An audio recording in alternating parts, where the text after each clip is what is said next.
Hi friends, তোমরা সবাই কেমন আছো? আশা করছি ভালো আছো। আমিও খুব ভালো আছি। আজকে এসেছিলাম মুম্বাই সিদ্ধিবিনায়ক মন্দিরে।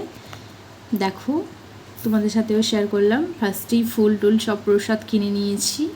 এবার মন্দিরে ঢোকার পালা। এই দেখতে পাচ্ছ সিদ্ধিবিনায়ক মন্দির, ঠাকুর গণেশ ঠাকুর।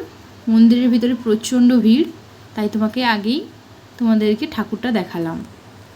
আজকে ছুটির দিন ছিল তো, তার জন্য প্রচণ্ড পরিমাণে ভিড়।